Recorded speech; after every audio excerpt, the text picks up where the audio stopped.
Today I'm going to make a custard pie recipe that's really simple, based on a quite famous recipe called Impossible Pie.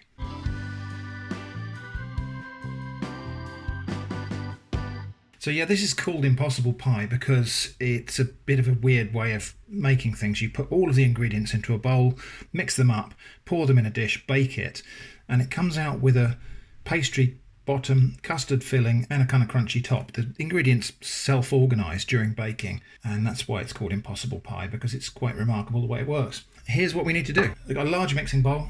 I'm going to use evaporated milk because this video is a collaboration with my friend Babatunde in Nigeria, and that's the kind of milk he can get. So we're going to have about half of this can of evaporated milk. For me, that's 200 ml. I think his cans of evaporated milk are smaller, so I'm going to use about equivalent to one of his canfuls. I think his are about 170. I've used about 170, 180 ml of evaporated milk there. Into that, I'm going to add about 130 ml of water. So, in a sense, we're reconstituting the milk a little bit here to make it more like normal milk. You could just use 300 ml of regular fresh milk if you wanted to. I've got 50 grams of butter here in a small pan. I'm just going to gently melt that without boiling it. I've got 3 large eggs, which I'm just going to crack into a separate bowl just to make sure, because yeah, these white eggs, I'm really not getting on with these. The shells are much more fragile. I suppose if you've grown up using white eggs, you're probably used to cracking them without this happening. But yeah, I find the shells of these white eggs are very much more fragile and brittle than brown eggs. Yeah, those just crack without bits going in there. I probably could have cracked them into the bowl first, and then I wouldn't have had to do it in a separate dish. So the liquid ingredients here, I'm going to beat together. You could beat the eggs separately first. Okay, there we go. And then just going to go and preheat my oven to 180 degrees Celsius. I've got 50 grams of sugar. That can go in. And I'm going to beat this in as well because I really want that to dissolve into the milk. And some nutmeg. I'm going to grate some fresh nutmeg in here. So, spices for this, you could use cinnamon. You could use nutmeg as I'm using. You could use ground mixed spice. You know, pudding spice sort of thing, pumpkin spice. You could probably use ground ginger. I should think that might be nice. Or you could use maybe lemon. So that was probably about half a teaspoonful of ground nutmeg. So the butter I'm melting in the pan here, I've got it over a very low heat, and I'm just gently melting it. I don't want it to be boiling hot. And when I pour this into the egg and milk mixture, that's a two-hand job because you want to drizzle it in and then whisk it so that you're not cooking the eggs. So there we go, butter is melted. As always, camera wasn't rolling. I added my 50 grams of melted butter in there, whisking as I went.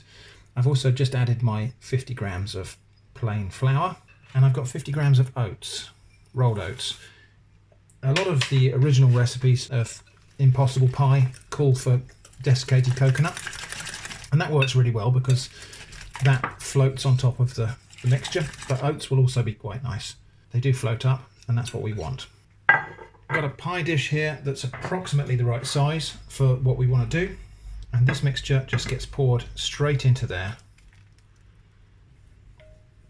And then that is going to go into the oven at 180 degrees Celsius for probably about 40 minutes, but it will tend to cook from the outside inwards, so we'll see the outside will puff up and souffle, and that cooked region will gradually invade the center of the pie, and by the time the center is puffed up, it's done.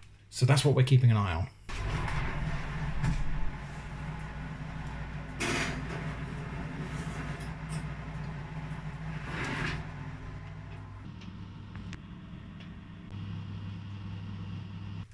Right, well there we go. So it's puffed up all the way across the middle here, a little bit unevenly. Actually, normally you get more of an even dome than that, but never mind.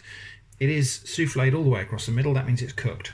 We now need to leave that to cool, and it will sink down and we'll need to leave it for an hour at least, probably 2 hours, until it's cooled down enough to slice and serve. It's probably best served still slightly warm. Okay, this is now cooled down sufficiently to cut and serve, and it has sunk down across the top there. That was completely expected. That's what always happens with these kind of souffle tart type of things. Anyway, let's cut a slice. So, a nice generous wedge there. I'm hoping this will come out in one slice. Free up from the side.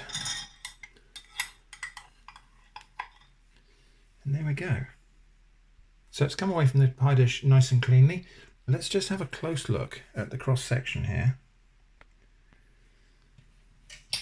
So you end up with this kind of soft pastry base on the bottom, an egg layer in the middle, an egg custard layer, and this crispy top.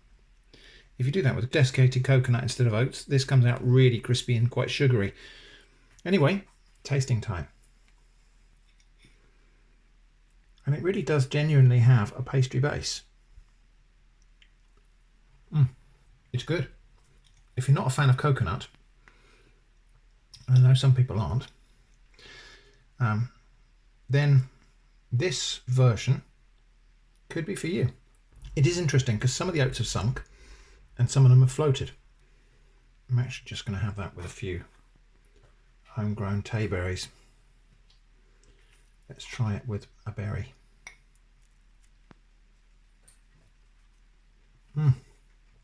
That is a quite delightful combination. It's not an overly sweet custard tart, so you could put a little bit of syrup on there or something like that instead of the fruit, if that's what you fancy. It's not a crispy crust. It's more like a pancakey crust, because obviously it's got egg in it, and so you end up with something that's like a pancake with egg custard on top. It's really rather good. So there we go, Self-Organising OT Impossible Custard Pie. I hope it's been interesting. Please don't forget to check out Babatunde's video where he's going to make something similar to this. Link in the video description and in this card. Thanks for watching, and I hope to see you again soon.